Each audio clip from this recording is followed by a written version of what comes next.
Hey everybody, look at that, 61 degrees.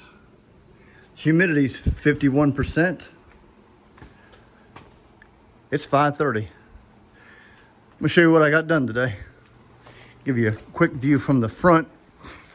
Now these are not permanently installed. As you'll see here in a minute, I'm trying to figure out what I'm doing. I've added strengthening on the tops and bottoms of the beginning of these flight deck beams. Not on the middle too, just on the outside ones. Let's go have a look.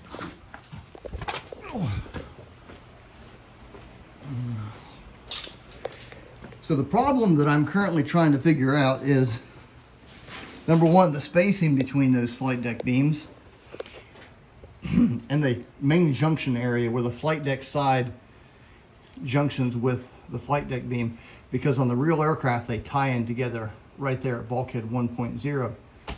So I need that to make sense based on my photographs, and at the same time they got to come right to here, which is 11 inches, but I think I can go to 12 because I think the actual center of the beam will be here. So you can't really see it on the camera, but me looking at it right here, it's off. But fear not, I will figure it out. On the real B-36, it goes out 11 inches, and then so many inches, and then 18 inches over here, where then begins the platform where the flight deck, or the flight engineer thing mounts. And then you'll have this railing here, and the step. But that is going to be the last thing I'm going to build because I don't want to trip over it.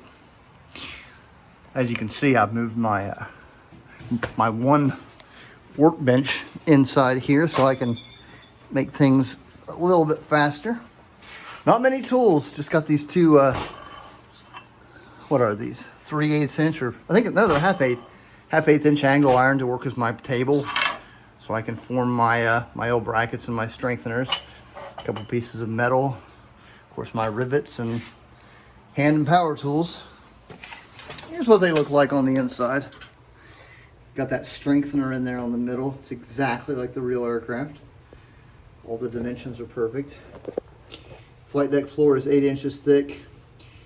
It reduces down to 4 inches.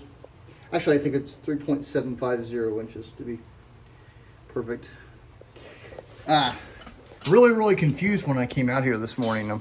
I wasn't thrilled about this line not making any sense. But the first thing that I realized, that these curve in just a little bit too much. They were just a little wrong. So I took this panel off, which is no biggie, and I reduced this right here, formerly like that at that angle. Now it goes in just a little bit less.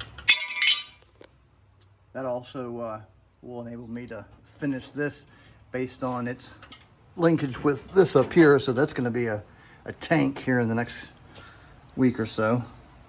Same thing on the other side, and got over here and nothing made any sense.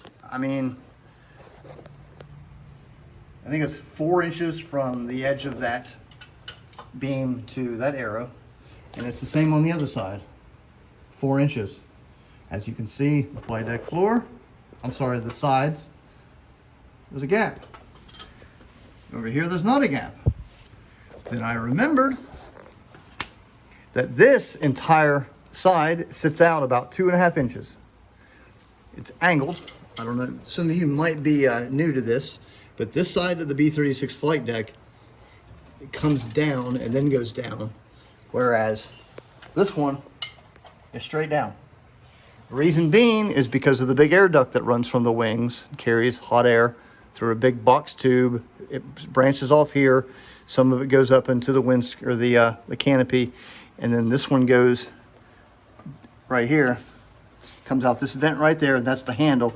You can switch between the cabin heat or maximum enclosure, canopy, anti-ice, and defrost. So one of them always goes up to the canopy, And the other one, you can switch between more to the canopy or put it down for the radar bombardiers, or the radar observer and the second observer, or even the second observer might have been called the navigator. In the dash ones, there's several different ones. That's about it. Next time you see me, I should have these done and get a more finalized idea of where I'm going with the beams running back, and start working on that big cross member, which there's 2 of them. I'll see y'all next time.